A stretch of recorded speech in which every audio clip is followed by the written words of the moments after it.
Jan. Dodo mburi ger. Lah iya. Saelek-eleke menungso iki mesti enek apike.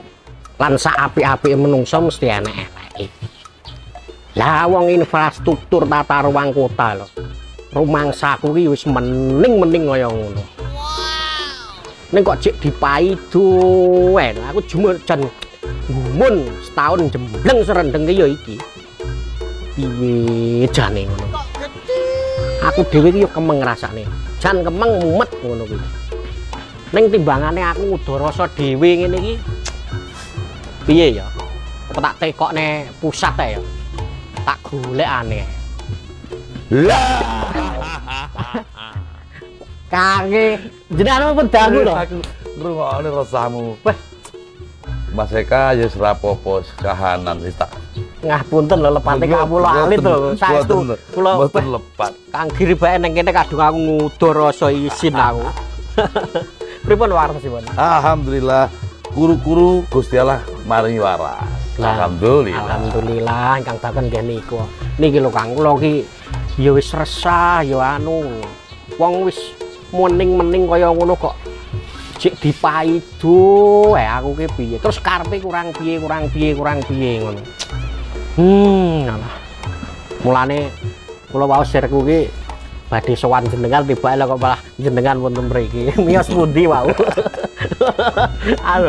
Numpak sepi angin. Numpak sepi angin. Lah niki ingkang badhe kula tangletaken nggih. Pripun Mas? Pripun carane mbangun Ponorogo kersane inovasi niku lho Kang. Padahal kan pun suwai niki. Memang ngeten. Lek dipun wastani saya nggih dereng. Saya kembali mengatakan waktu pendek didera pandemi Covid Corona, kemudian menyadari betapa Ponorogo yang hebat ini juga ada sisi kelemahan. Maka kelemahan ini bisa mungkin kita tutupi dengan inovasi agar kemudian tidak menjadi ancaman. Jadi kan kalau dalam analisa SWOT kan ada kesempatan, ada potensi, ada ancaman, ada peluang. Nah, saya ingin membaca sedikit tentang bagaimana Ponorogo secara geografi. Ini kan butuh kita pikir bersama-sama karena kita ini kan dirijen yang diberi amanah undang-undang untuk menjadi bupati, tapi kan tidak penguasa, bukan raja, bukan apa, tapi kita ini yang mampu menggerakkan semua unsur bersama dengan masyarakat, namanya gotong royong. Maka dalam falsafah Jawa, pemimpin itu harus mampu menjadi hasta berata. Tidak ada kok pemimpin yang di situ verbal mengatakan pemimpin penguasa, tidak ada. Maka pemimpin hasta berata ya harus acur acer bersama dengan rakyat. Di mana fungsinya? Kalau rakyat dingin, pemimpin harus menjadi penghangat. Kalau rakyat curhat, pemimpin harus menjadi samudra, menjadi tempat buang sampah apapun bentuknya. Sampah itu diterima oleh samudra. Kalau di malam hari dia harus menjadi bintang, jadi penunjuk arah. Ada rasi Lewaluku, ada rasi apa. Kalau di malam hari bisa menjadi rembulan.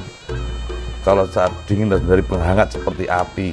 Pada saat rakyat kehausan bisa menjadi air. Nah, ini kan ini fungsi pemimpin kan tidak ada dalam falsafah Jawa pemimpin menjadi penguasa. Maka yang paling penting kita gerakkan dan memahami Ponorogo itu seperti apa, potret nolnya seperti apa.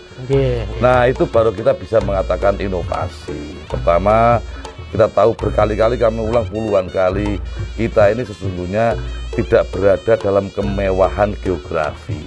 Kita jauh dari tol, jauh dari bandara, jauh dari stasiun, jauh dari pelabuhan. Maka kalau kita jualan apapun, mau ngomong pabrik, mau ngomong apa, pasti harganya kalah dengan kabupaten atau daerah yang memang ada di kemewahan geografi. Nah, kita gali kembali apa sih keunggulan kita. Oh, anak-anak mudanya hebat-hebat, ibu-ibunya hebat-hebat, penduduknya inovasi-inovasi, kemudian pesantrennya besar, artinya ada penduduk yang punya etos kerja, punya budaya yang bagus-bagus, lalu kemudian laki-lakinya bapak, pokoknya semuanya petarung. Maka kita gali lagi, apa sih sungguhnya? Oh budaya, oh pesantren, oh alam. Itulah Mas. Yang kita berangkat nolnya dari sana. Sebelum kita bicara membangun, maka membangun biar runut 1, 2, 3, 4 sampai ke 10-nya nanti terukur tidak cemplong-cemplong, tidak loncat-loncat. Gitu loh Mas. Kira itu loh Mas ya Kak. Kulo pada dirungokne, aku langsung tekok pusat. Cacah lari-lari niku lho Pak sing gawe ning ngritik-ngritik ngoten. Tapi sejatosipun mboten napa-napa nggih. Saya kritikan ngoten. Saya seneng karena kritik itu sebuah cambukan kalau itu ditinjau dari lari. Misalnya kalau lari dan dikritik ada cambuk semakin kencang larinya. Tapi kalau kemudian ketika kita tahu ngebut ada kritik menjadi rem biar kita tidak kebablasan. Ketika kita mulai dangak kemudian dikritik kita mulai dinglu lagi. Artinya kritik itu bagian dari standar untuk kita ngerem diri, memacu diri ketika kita lambat, dan itu penting, kita butuh. Kami tidak pernah tipis telinga menerima kritikan, bahkan kami melempar ke rakyat untuk menilai kerja kami, menilai diri kami, menilai moral kami, bahkan apapun kami buka lebar-lebar. Rakyat harus boleh bicara selama kemudian proporsional dan membangun. Nah, jangan fitnah, jangan mengolok-olok, jangan adu domba, jangan yang jelek-jelek lah, jangan hoak. Nah itu loh Mas. Pokoknya bersama kita tetap gotong royong memajukan. Apapun kita ajak bersama-sama. Ini milik kita bersama-sama. Orang milik kita bersama-sama. Wong kadang niku nggih ngoten niku, rong roh datane, rong roh faktane, wis ngene omong ngene lah basa didudone faktane daktane lagi. Oh iya tiba ya ngoten niku pripun ngoten. Pun biasa masyarakat banyak. Ngono kuwi. Aku mang ya kaget. Aku kadung ngudo rasa bae kangen nang kene. Ya terus niki ngeten Kang Giri nggih. Terus konsep tata ruang Ponorogo niku kados pundi? Nek panjenengan ingkang badhe ke depane mriki.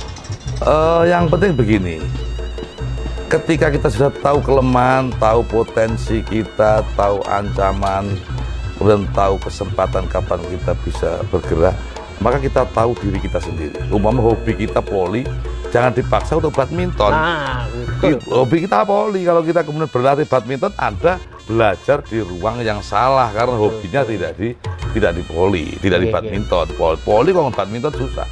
Kita pendek kecil kayak saya begini terus kemudian disuruh menjadi pemain bola, iya diselip bocah-bocah, maka kemudian kita akan kuat pada kekuatan kita, pada potensi kita perkuat. Nah kita punya budaya, maka tata ruang kita ketika kita bicara pertanian, kita kuatkan pertanian kita, maka dua-duanya pasti akan mendapat kekuatan. Iso badminton ternyata juga iso voli, dibangun dua-duanya pasti bagus. Nah, saya ingin memberikan sedikit cerita bahwa ketika kemudian luas pertanian ini ternyata ketika kita capture, kita luasnya hanya 34.000 hektar. Kalau untuk menambah produksivitas pertanian berarti pertama yang harus kita lakukan harus memperluas area tanam. Padahal hari ini kan hampir tidak mungkin karena hari demi hari berkurangnya lahan pertanian cukup signifikan.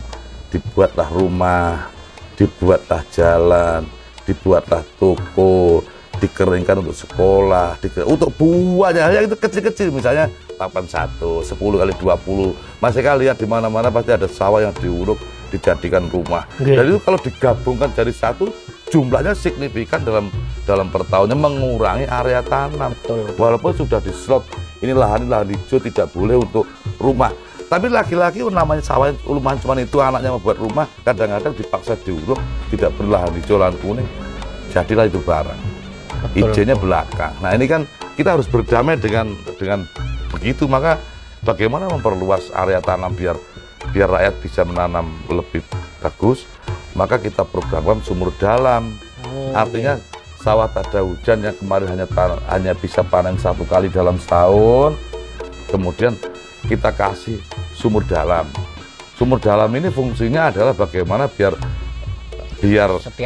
setiap menambah indeks pertanaman yang panen setahun bisa 1 kali menjadi 3 atau 4 kali. Ini terbukti di dalam data ada peningkatan hampir 2.600 hektar dari sumur daya yang kami bikin. Artinya ada perluasan area tanam yang cukup signifikan.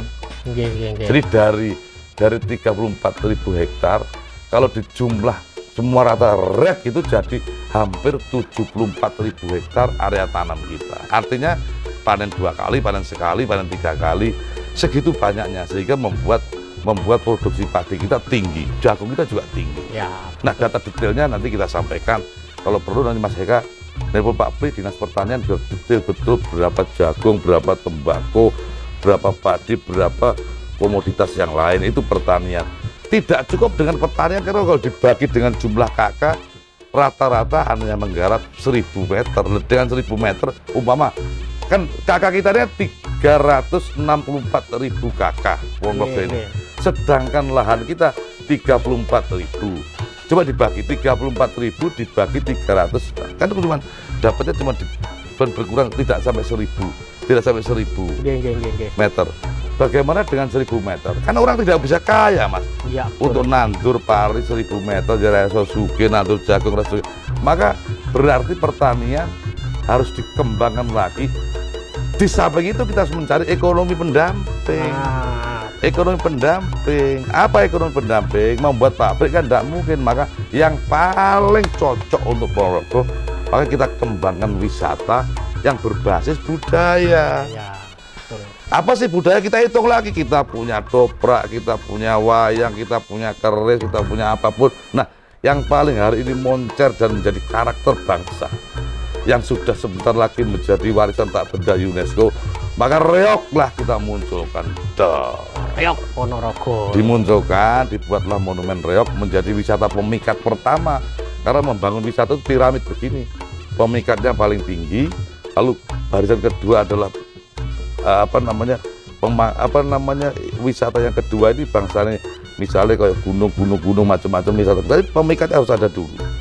Kalau setelah berikutnya ya destinasi yang kelas kedua lah. Artinya umpama kayak Gunung Badut, Bukit Soeharto, Ngembak, lalu kemudian Taman Wengker, lalu kemudian ada di Selau itu apa namanya, Careta apa namanya, yang miliknya Mas Sugeng itu, Carenta Peles, Carenta Garden yang di Selau itu, lalu kemudian Pudak. Nah, itu baru lapis kedua. Ketika orang sudah datang ke Ponorogo, lalu kemudian kita ajak ke destinasi yang kedua tadi. Yang penting ada menggoda, memikat dulu, mengundang orang datang ke Ponorogo, diajak Wijaro Wali ke Dorokatong, diajak ke Tegalsari, diajak ke mana. Tapi ketika orang sudah datang di Ponorogo, ada pemikatnya yang kita jual dulu. Itu loh, Mas. Berarti intinya tadi yang satu adalah ketahanan pangan, yang kedua itu tentang budaya lah. Yang ketiga ini yang penting mulai pokoknya nek wis atine ayem, aman, tidak gaduh, tentunya itu nanti akan mendatangkan investor-investor ya, Kang. Iya. Wah, iki lho wis. Piye kurang mending piye? Iya, memang kan begini. Coba kita menoleh. Sudahlah, kita bongkar muatan otak kita ke 4 tahun yang lalu misalnya. Masih ada pertengkaran antar perguruan silat karena rasa keadilan. Gitu. Karena rasa keadilan. Dimana kalau ada rasa keadilan terkorek sedikit saja, maka kemudian pasti akan gaduh. Maka bagaimana seorang pemimpin mampu menciptakan keadilan walaupun tidak adil-adil banget. Adil itu milik Tuhan ya. Tapi kita mencoba untuk tidak pilih kasih. Itu sudah adil. Nek terah kowe ora iso adil, nek ojo nglarang. Nah itu. Nah maka kemudian saya mencoba untuk adil. Maka semua perguruan silat sekarang rukun, Bos. Rukun. Sampai lihat apa pernah ada pertengkaran, kecuali pertengkaran perkara yang lain lah, bukan perkara itu ada. Tapi kecil sekali. Semua irisan agama rukun banget, masyarakat tenang, tidak oncor-oncoran merek, tidak oncor-oncoran gengsi, semua jadi satu ajur-ajar. Maka dengan cara itu, maka tentram, rukun, damai itu adalah modal dasar untuk membangun. Investor gelem teko, wong jajan gelem teko, wong wisata gelem teko, manakala situasi damai dan aman. Aman lang. Hidup itu yang paling penting minta aman dan damai loh, Bos. Nah, kalau sudah tercipta itu baru kita berpikir bagaimana membangun. Itu kira-kira Mas. Lah nggih, men ngaten Mas, kula wis ayem tenan. Nggih pamunten lepate kawula alit kula cepat ngudur rasa lho. Mboten napa-napa. Nggih, nek niki pun gamblang, pun ayem dadine intine ya wis ngono kuwi pokoke. Nggih. Pertanian, budaya karo ayem tentrem, infrastruktur mesti ana investore. Wis kuwi ya, ya muga-muga bisa berlanjut. Bismillahirrahmanirrahim. Kita niat kita anu kok Mas, yang penting bersama-sama lah. Mudah-mudahan kalau dengan bersama-sama rakyat bisa diajak bareng-bareng, para pemimpinnya biar tidak rundingan, tidak panas-panasan, kemudian diberikan teladan yang baik oleh seorang pemimpin walaupun belajar apakah baik betul ya tidak, tapi setidaknya berusaha untuk menjadikan teladan yang baik. Nek aku ngongkon ngene kudune aku nglakoni dhisik, nek aku ngongkon apel aja telat aku apel ya ora telat, nek aku turu bengi pun tangi kudu esuk ya tangi kudu esuk, nek aku ora lemari ya cuma artinya kita mencoba yang kita katakan itu setidaknya wis dilakoni walaupun belajar. Ya betul. Banyak kekurangan modal aku mesti akeh kekurangan tuh Mas. Tapi kan setidaknya sudah membawa Ponorogo dengan waktu yang singkat loh. Ini jarang loh, 3 tahun setengah ya. Iya. Seperti itu. Iya kalau dari perspektif itu iya, tapi kalau dari perspektif politik kadang-kadang kita juga namanya politik ya, apa saja boleh, tapi mari kita berpikir lebih bagus. Ponorogo yang ke depan ini adalah milik kita bersama-sama, kita upayakan bersama-sama dengan cara yang baik. Nggih. Ngoten Pak Eka. Terus terakhir kagem konco-konco niku. Ini untuk closing statement panjenengan supados rencang-rencang niku gangang manahe kados sing kula ngudara wau. Pripun niku? Friend, kita sudah berada dalam track yang benar. Artinya hari ini kami bonding dengan rakyat. Membangun tidak ada yang tidak saya sampaikan kepada rakyat. Andaikan Anda tidak salang surup terhadap pemahaman kecil-kecil, itu hal yang biasa karena kami mencoba untuk inovasi. Misalnya bagaimana kami membangun sampah yang sudah 37 tahun sampah tidak terselesaikan dengan baik, maka hari ini sudah menemukan cara. Stadion walaupun kami belum bisa membangun baru, tapi setidaknya ada rumputnya. Sirkuit yang sudah kita bangun walaupun baru motocross, tapi sudah ada embrio untuk anak-anak muda, kita berikan ruang yang baik di sana. Kemudian pengajian untuk anak-anak agar bisa belajar ngaji, walaupun kami tidak membuat pesantren besar. Ponorogo sudah penuh dengan pesantren, tapi setidaknya kami ingin anak SD sama dengan madrasah bisa ngaji, maka saya berikan pertunjukan pengajian. Anak-anak SD harus hafal juz amma, tahfidz juz amma, nanti SMP kita tambah. Nah dengan cara itu maka ketika wisata dan ini menjadi kenyataan betul, ada turis datang, wisatawan datang dari manca maupun dari luar daerah, kadang-kadang datang tidak hanya membawa duit untuk belanja dan untuk makan, untuk beli oleh-oleh, tapi kadang-kadang juga membawa pengaruh apa itu. Maka untuk membentengi pengaruh itu, untuk menjaga nilai recovery sosialnya, kami bentengi anak-anak dengan moral yang baik, misalnya dengan ngaji-ngaji, dengan teladan yang baik dari gurunya, dari pimpinannya, dari siapapun itu. Nah, dengan cara itu maka Ponorogo akan menemukan jalan yang baik. Ke depan kalau monumen Riok sudah jadi, ngebel sudah jadi, infrastruktur sudah kami bangun, insya Allah Ponorogo akan menemukan jalan keluar dan itu akan menuju Ponorogo yang hebat. Betulan tidak hanya sekedar angan-angan, tidak hanya sekedar mimpi, tapi kita akan song-song bersama-sama kenyataan Ponorogo hebat itu benar-benar menjadi kenyataan. Kita kan itu. Oke. Matur nuwun. Semangat Mas. Nggih. Lah ya ngono lho. Dadine iki nek enek apa-apa kuwi kudu digenahne. Nek enek apa-apa kudu digenahne, nek enek apa-apa kudu digenahne, kudu teko. Karo ning ahline ora kok terus wak kono kene. Pokoke yo kuwi lho. Awake dhewe membangun Ponorogo ya dipik-pik lah Ponorogo aja sampai dielek-elek. Pun ngoten mawon, matur nuwun.